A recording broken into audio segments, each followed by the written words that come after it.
أفضل مسلسلات منصة واتشيت في 2025. لو بتدور على مسلسلات ممتعة تستحق المشاهدة على منصة واتشيت فالفيديو ده ليك، لأننا هنتكلم عن أفضل المسلسلات الأصلية اللي حققت نجاح كبير سواء على مستوى الدراما أو الكوميديا أو الأكشن والتشويق. بس في البداية برشح ليكم موقع موفيبيديا، وده موقع ترشيحات أفلام ومسلسلات خاص بينا ومتميز ورائد في نوعه، واللي أكيد إنه هيعجبك. وما تنساش برضو تصلي على النبي وتدعي لإخواتنا بالنصر والثبات، لأن المحنة لسه مستمرة. ويلا بينا نبدأ. رقم واحد معانا في قائمتنا لأفضل مسلسلات واتش إت هو مسلسل بالطو، وتصنيفه هو كوميديا وبيتكون من 10 حلقات. المسلسل من بطولة عصام عمر ومحمود البزاوي وعرفة عبد الرسول ومحمد رضوان ومحمد محمود. بتدور قصته حوالين عاطف، الطبيب الشاب اللي لسه متخرج ولكنه بيتفاجئ ان هو بقى مدير وحدة صحية في قرية بعيدة، وبيبقى مسؤول هناك عن كل حاجة. ومن هنا بيبدأ يدخل في مواقف كوميدية مليانة تحديات ومفاجآت.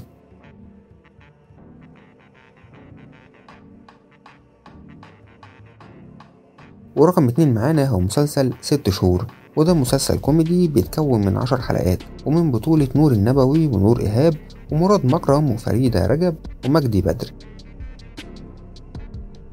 بتدور قصته حوالين مراد ولطيفة اللي بيتنافسوا على وظيفة مبيعات في شركة عقارات، وخلال فترة اختبار لمدة 6 شهور بيواجهوا فيها تحديات كتيرة بتكشف عن طموحاتهم الحقيقية وأسرارهم.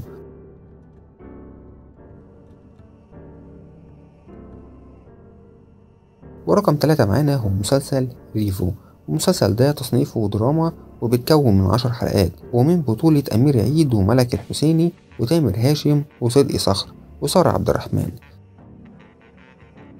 بتدور قصته حوالين مريم اللي بتحاول إن هي تفهم علاقة والدها بفرقة ريفو الموسيقية، ودي فرقة شهيرة من التسعينيات، ومع الوقت بتكتشف أسرار كان والدها مخبيها عنها، وده بيخليها تغير نظرتها لكل حاجة.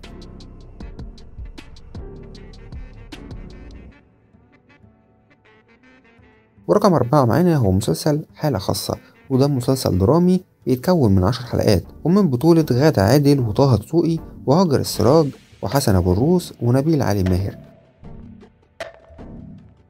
وبتدور قصته حوالين نديم أبو سريع، المحامي اللي عنده قدرات خاصة وبيشتغل في مكتب أماني نجار صاحبة مكتب محاماة مشهور. ورغم التحديات اللي بتقابله واستغلاله من الناس أحيانا، قلبه الأبيض كان دايما هو سر نجاحه.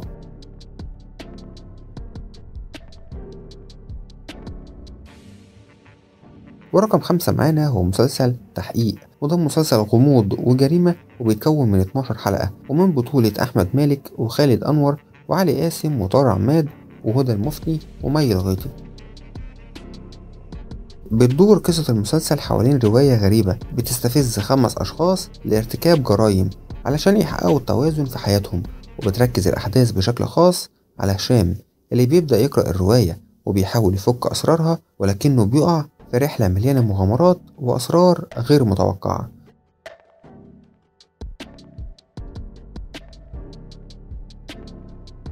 ورقم 6 معانا هو مسلسل دواعي السفر، وتصنيفه هو دراما وبيتكون من 10 حلقات ومن بطولة أمير عيد ونادين وكامل الباشا وأحمد غزي وأحمد فاضل.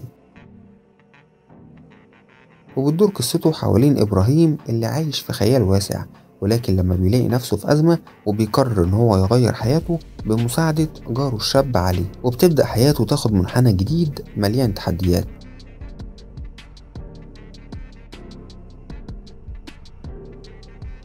ورقم 7 معانا هو مسلسل لحظة غضب، وتصنيفه هو دراما وتشويق وبيتكون من 15 حلقة ومن بطولته صبا مبارك ومحمد شاهين وعلي قاسم وناردين فرج وسارة عبد الرحمن. بتدور قصة المسلسل حوالين يمني، ودي طباخة بتعاني من سيطرة جوزها النرجسي اللي اسمه شريف وتحكمه في كل تفاصيل حياتها، ولكن لما الأمور ما بينهم بتنهار بتقرر إن هي تاخد خطوة جريئة وتغير حياتها بالكامل.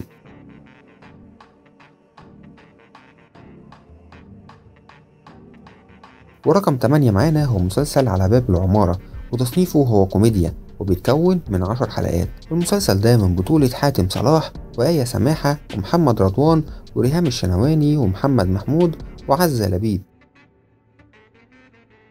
وبتدور أحداث المسلسل في إطار كوميدي حوالين الشاب الصعيدي عوض أبو حامد، واللي الظروف بتضطره إن هو يسافر القاهرة ويشتغل هناك بواب في عمارة، ولكنه بذكائه وشخصيته المميزة بيشد الأنظار وبيكون بطل في عين سكان العمارة.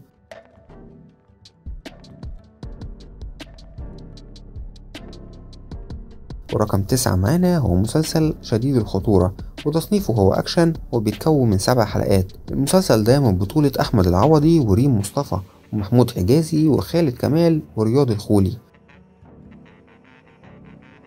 وبتدور قصة المسلسل حوالين مالك اللي مراته نور بتتقتل في عملية سطو مسلح على بنك، وبيقرر إن هو ينتقم من العصابة دي، ولكنه بيكتشف عالم الجريمة المظلم وأسرار كتير بتظهر في طريقه.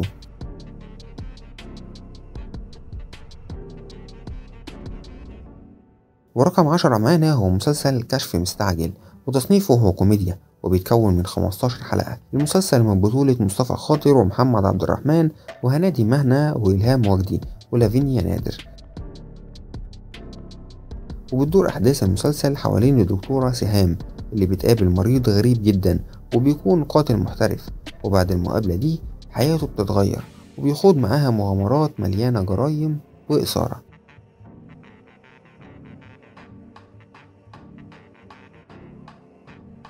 وبكده أكون وصلت لنهاية الفيديو، فلو وصلتوا معايا لحد هنا أحب أقول لكم ما تنسوش تشتركوا في القناة وتعملوا لايك وتزوروا موقعنا، وسلام.